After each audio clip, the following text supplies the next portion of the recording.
If a new day starts in the dark, right? Why are you afraid to use your dark side for your new beginnings?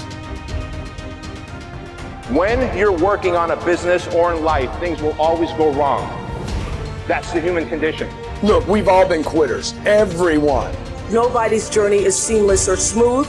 We all stumble. We all have setbacks. The question is not if some of these things will happen to you. They will. The question is, what do we do next?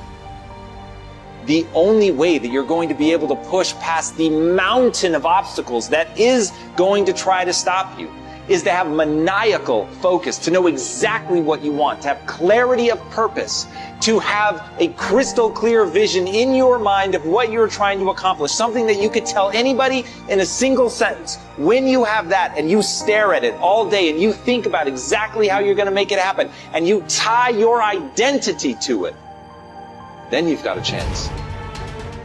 When you face a challenge, remember this: you have nothing to lose.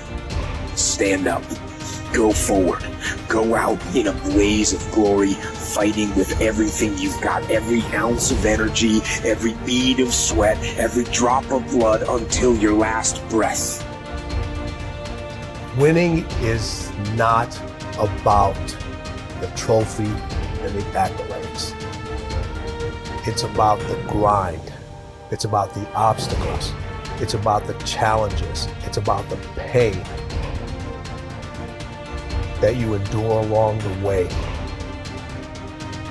My glory, it happens in the darkness of the early morning, in solitude, where I try, and I try, and I try again, with everything I have to be the best that I can possibly be, better than I was yesterday. Better than people thought I could be, better than I thought I could be. Then claim one victory that no one can ever take away from me ever. A victory that is earned every single day. A victory of determination and will and discipline. A victory achieved because I will not stop. How you do anything is how you do everything. It's those little things, the little decisions that you make every single day, as small as it seems, that create an environment in your head of what it is you're becoming. Are you a finisher, a quitter? What are you? How you do anything is how you do everything.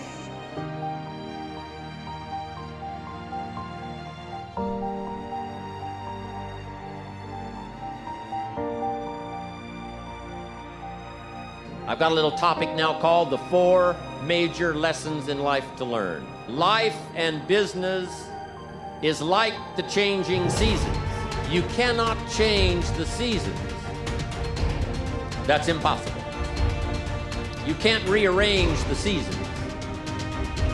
You cannot say, well, I'll take 5 harvest times, no winters, a few springs, and a summer or 2. You can't rearrange them. The seasons are going to come however they're going to come. You cannot change that. So you cannot change the seasons. But make this note, you can change yourself. And by the way, only human beings have this extraordinary ability to make dramatic changes in their life. All of the life forms except human beings are driven by instinct and the genetic code. In America, the goose can only fly south in the winter. And why does the goose have to fly south in the winter in America? Because he's a goose. He can't fly any other direction. But that's not true with human beings. Human beings can go north, they can go south, they can go east, they can go west. Human beings can live one way for 5 years and then tear up that script and live a totally different way the next 5 years. Humans can do that. I'm asking you to utilize your power as a human being and change your life to whatever degree you want it changed. If you want your income to change, I'm telling you it's within your power. You're not a tree, you don't have to stay. You're not a goose, you don't have to fly south. I'm telling you, anytime you want to, you can say, I'm going to change my attitude, I'm going to change my income, I'm going to change my abilities, I'm going to do more than I've ever done before. Take on that as your God-given right as a human being to change your life to whatever degree you want it to change. So learn the value of the seasons now. You can't change them, but you can change yourself. Now here's the 4 major lessons in life to learn. Number 1, learn how to handle the winters. It's a fact of life. The winters follow the fall, the harvest. And pray tell how often? 6,000 years that we know of, recorded history.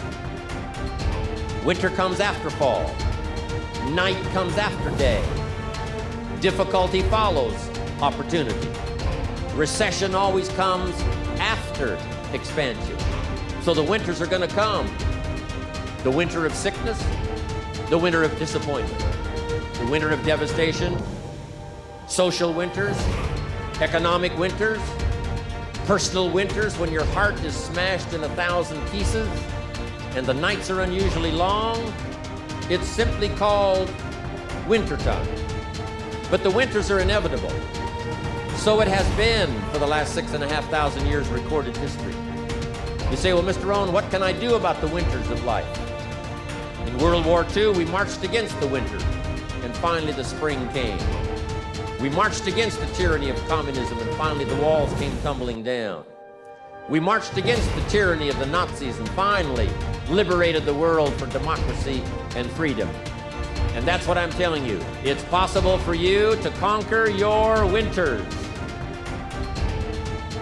How do you keep it so your dad used to say that one of the things he'd gotten good at, he wanted you to get good at, was not letting the energy of a negative situation or confrontation to carry you away.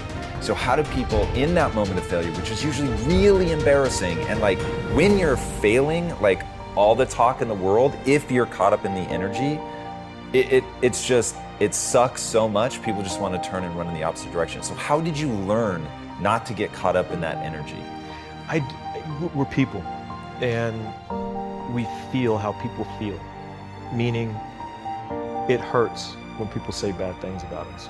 It doesn't feel good when people don't believe in you.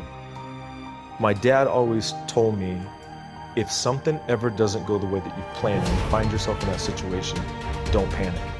The most important thing you can do is stay calm, stay present. And I've always sort of likened, I can't remember which, I think it was a Vietnam War film or some other film that I was watching one time. And this sergeant stood right up in the middle of this battle. And bullets are hitting branches and knocking trees down. You can hear him zipping by. And he stands up and he says, hey, go over there, move up. You need to watch right over there. And the presence amidst all the chaos and destruction and calamity was what saved all of their lives. And I think that presence of mind and that being able to be calm, that you've laid a plan out, you've done what you've done that got you to this point. If something comes up that you didn't expect or that you didn't know was going to come, your plan's not bad. It got you to where you are. Right now you have to deal with what's in front of you. That doesn't mean run away, it doesn't mean stop and don't do anything. It means deal with it. Deal with what's in front of you, move through it, move around it, move over it, move under it, but keep moving forward. Rectify the situation, regroup, and go.